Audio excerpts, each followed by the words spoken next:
খুব কষ্ট পেয়েছিলাম সেই দিন, যেদিন আড়াল থেকে শ্বশুরকে বলতে শুনেছিলাম, কি এক বৌমা আনলাম, না আছে রূপ, না আছে গুণ, আর না আছে বংশমর্যাদা।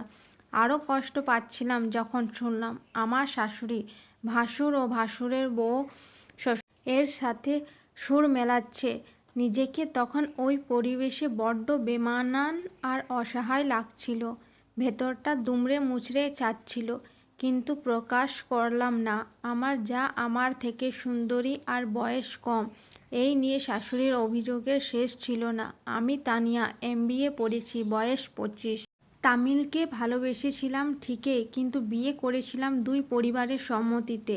তামিনের পরিবার প্রথমে রাজি না হলেও পরে রাজি হন, কিন্তু বিয়ের পর থেকেই কারণে অকারণে তুচ্ছ বিষয় নিয়েও কথা শোনাতে ছাড় দিত না। তাদের অভিযোগগুলো ছিল এমন যে আমি বড় বউয়ের মতো দুধে আলতা নেই। আমার বয়স বড় বউয়ের চেয়ে 5 বছর বেশি। আমার বাবার অনেক টাকা নাই, আর তার চেয়েও বড় কথা আমি আর তানিম সমবয়সী। যেখানে তামিন আর আমার কোনো সমস্যা ছিল না, সেখানে পুরো পরিবার আমার বিরুদ্ধে। তানিম আর আমার বোঝাপড়াটা বেশ ছিল। সে কখনোই আমাকে অবহেলা করেনি। যতটা ভালো বিয়ের আগে বাসত, তার চেয়েও আরও অনেক বেশি এখন বাসে। আমার শত কষ্ট আমি ভুলে যেতাম তামিনকে আঁকড়ে ধরে। যতদিন যাচ্ছিল ততই তাদের কথা শোনানোর মাত্রা বেড়েই যাচ্ছিল। আমি কখনোই তামিনকে এইসব জানাতাম না। আমি চাইতাম না তাকে মেন্টালি প্রেশার দিতে। নিজের মধ্যেই চেপে রাখতাম। কখনোই আলাদা হওয়ার কথাও বলতাম না। অনেক চেষ্টা করতাম সবার মন জয় করার। আমার চেয়ে ছোট হওয়া সত্ত্বেও জায়ের সাথে সম্পর্ক ভালো রাখার জন্য তার সব কাজও আমি করে দিতাম। বন্ধু হতে চাইতাম, কিন্তু পারছিলাম না। প্রতিনিয়ত শুনতে হতো তানিম আরও ভালো মেয়ে ডিজার্ভ করে। শাশুড়ি আর যা এক হয়ে আমাকে প্রতিনিয়ত কষ্ট দিত। পরিবার নিয়ে কথা শোনাতো। বাবা মা বেড়াতে আসলে তাদেরকেও ছাড় দিত না। তানিমের রোজগার কম বলেও কথা শোনাতো।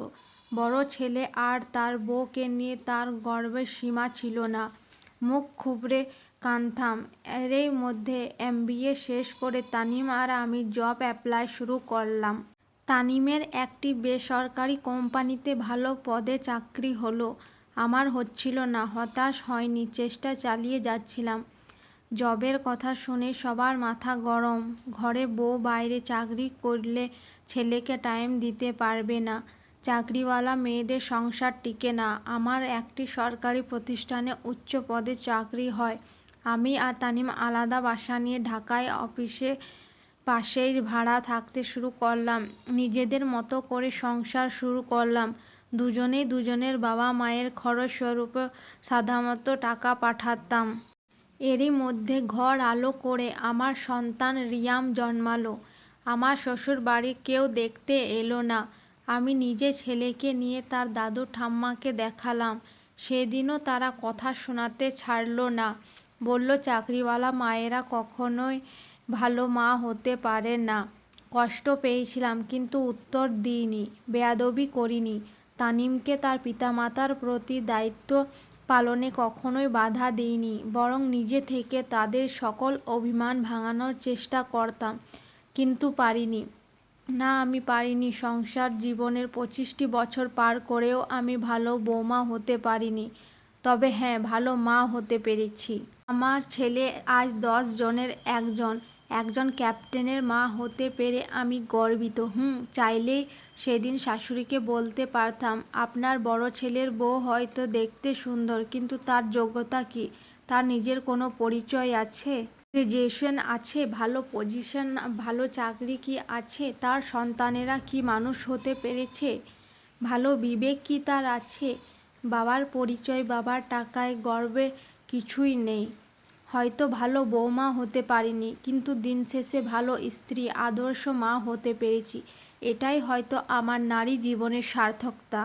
যারা প্রতিদিন এমন অসাধারণ সব গল্প পড়তে চান, তারা চ্যানেল সাবস্ক্রাইব করে রাখতে পারেন।